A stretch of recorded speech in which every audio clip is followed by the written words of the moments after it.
Hey everybody, welcome back to Whiteboard Finance. In today's video, I want to talk about how the Fed has been cutting rates since essentially September 2024, but mortgage rates keep going up. Why is this and what is causing this phenomenon? Let's get right into it.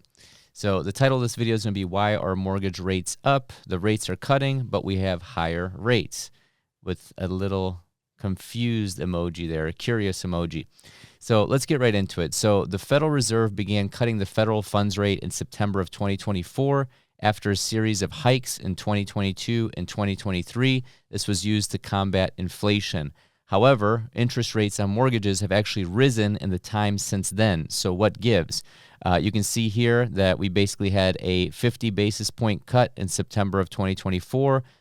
Basis points, for those of you that don't know, it's basically just a fancy way of saying 1/100th of a percent. So 50 basis points would be 0.5%. So November 6th, 25 basis points, and December 17th, 25 basis points to get us to a target rate of about 4.25 to 4.5%. If you guys don't know what the Fed funds rate is, this is basically the rate at which other banks can lend to each other. It's basically the Federal Reserve setting that base interest rate. So mortgage rates, here's the kicker, you guys. Mortgage rates don't follow the Fed funds rate, okay? So when people say like, hey, the Fed cut rates, now my interest in my savings account is now lower, that's not how mortgage rates work. So mortgage rates, they actually are determined more so by the bond market, specifically the 10-year Treasury bonds. So bond yields, and pretty much by extension mortgage rates, which is what we're talking about here, they're moved by a series of factors, and they're tied to greater economic conditions. This is determined by fiscal policy, usually the FOMC, the Federal Open Market Committee, and we'll be talking about those policies here later in this video. So mortgage rates are determined by adding a spread to the 10-year Treasury yield, which is historically around 1.5 to 2 percentage points, and this is to compensate investors for the higher risk of mortgages. So if the bond yield is 4, mortgage rates are probably going to be around 5.5 to 6. So if we look at this chart, you can see in green, that's the 30-year mortgage rate going back to 2020. The 10-year Treasury yield is the blue line. That's typically what affects mortgage rates. And then the red is the Fed funds rate. Okay, so this is what people are talking about when the Fed is cutting rates or hiking rates. It's this red line. So you can see here from 2020 to basically 2022, we had ZIRP, zero interest rate policy. It didn't really do much for mortgage rates. Mortgage rates were still around 3%, 2.5% or so. Now, if you look at the 10-year, it's much more in tune with what the 30-year mortgage rates are. So the reason for this slide is just to show you, hey, the Fed is cutting rates, but that doesn't necessarily mean that you're going to get a cheaper mortgage or cheaper paper for a mortgage. So the 10-year Treasury yield is still high. So why? This is a headline from CNBC. This is published on January 10th. Why is this happening?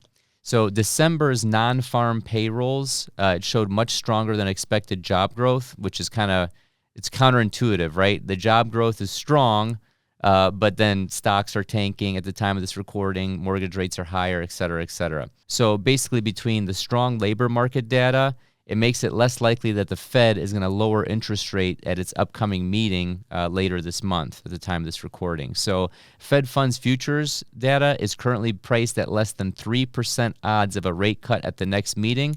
And following my previous research analyst, Joe Consorti, he showed that they're actually only predicting one rate cut for 2025 total, and we're going to get into that. So let's get to the next slide.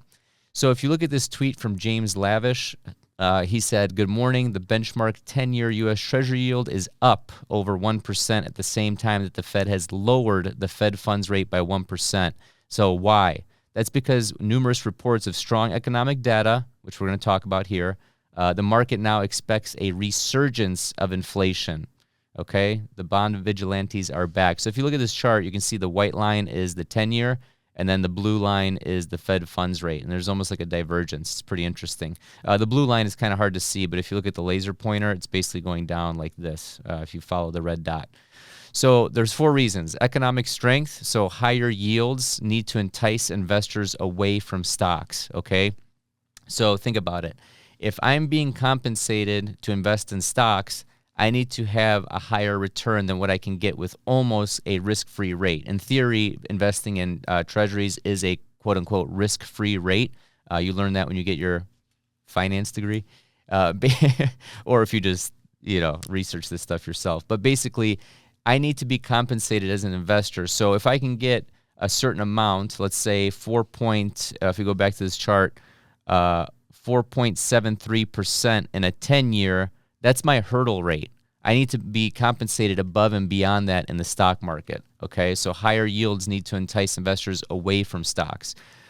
So the Federal Reserve monetary policy, there's a dual mandate of maximum employment and stable prices, okay? So remember, the Fed's job, okay, is to maximize employment, so keep unemployment down, and then also keep inflation targeted at about 2%, okay? So number 3 is inflation. So basically the resurgence of inflation demands higher yields from a 10-year. Again, you need to be compensated for investing your money somewhere. That's why these rates are going up. Then number 4, government spending and debt. So if government debt is high, then the interest rates to compensate investors for that risk need to be high. Remember, when we're investing, we're simply just being compensated for the amount of risk that we're taking on, okay? So if I'm investing in my buddy's brand new startup company that he's starting in the basement of his house, and I'm an early investor, I need to be compensated highly for that because there's a high risk of ruin. There's a high risk of his business not being successful. If I'm investing in a savings account, right, where it's essentially risk-free unless the bank goes under, but even then you should be compensated by FDIC insurance. You should expect a lower rate for that lower level of risk. Makes sense? So the next slides are going to be very interesting, but before that, here's a word from today's sponsor, Public. Investing just got a whole lot smarter and more exciting with Public. Public is an investing platform aimed for investors looking to take their investing journey seriously. Public allows its users to invest in multiple asset classes, from stocks, ETFs, options, bonds, and crypto. Public has you covered. With Public, you can choose from over 9,000 stocks and ETFs to invest in. If you're looking to diversify your portfolio outside of stocks and ETFs, check out their current bond offerings with thousands of corporate and treasury bonds. They have this modern bond screener that allows you to filter out the noise and get super specific with your bond criteria. If you want to park your cash for a rainy day, check out their no-fee high-yield cash account, currently earning 4.1% annual percentage yield. You can sign up and fund your account in 5 minutes or less, and you can set up a recurring deposit to save money over time. What I love about their high-yield cash account is that there are unlimited transfers, withdrawals, and it's FDIC insured up to $5 million.